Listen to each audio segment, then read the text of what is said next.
নমস্কার, সুপ্রভাত সকলকে।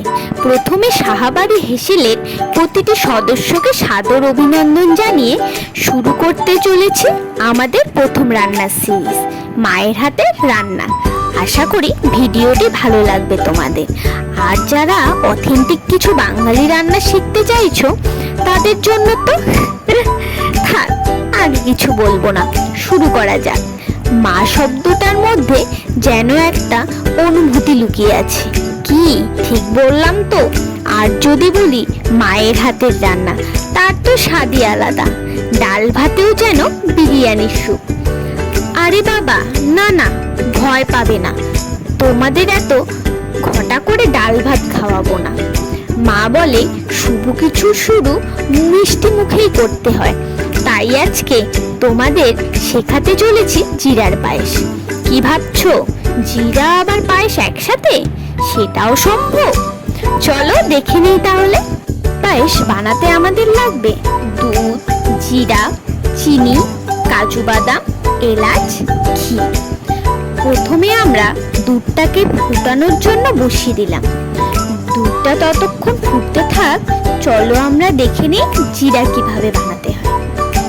জিরা বানাতে আমাদের প্রথমেই লাগছে ময়দা, জল। প্রথমে একটি বাটি নিয়ে নিলাম, তার মধ্যে দিলাম পরিমাণ মতো ময়দা আর সামান্য পরিমাণ জল। তোমরা যতটা পরিমাণ জিরা বানাবে সেই হিসেবে ময়দা নিতে হবে। ময়দাটাকে শক্ত করে মেখে নিলাম, তারপর ময়দা থেকে অল্প অল্প লেচি করে নিয়ে দুই হাতের সাহায্যে জিরাটি বানিয়ে নিলাম। এই তো, ততক্ষণে আমাদের দুধটা ফুটে গেছে। এবার একটি প্যানের মধ্যে 3 চামচ ঘি দিয়ে দিলাম। এরপর ঘিটা গরম হওয়ার পর জিরা দিয়ে দেব। হালকা আঁচে জিরাটিকে ভালোভাবে ভেজে নিতে হবে, যতক্ষণ না পর্যন্ত জিরাটি বাদামি রঙের না হচ্ছে। জিরাটি ভেজে তুলে নেওয়ার পর আবার অল্প ঘি দিয়ে কাজু বাদামগুলিকে লাল করে ভেজে নিলাম। এবার দুধের মধ্যে জিরাগুলোকে দিয়ে দিলাম। এরপর দিয়ে দিলাম এলাচ। দুধটিকে হালকা হাতে নেড়ে নিয়ে এর মধ্যে দিয়ে দিলাম পরিমাণ মতো চিনি।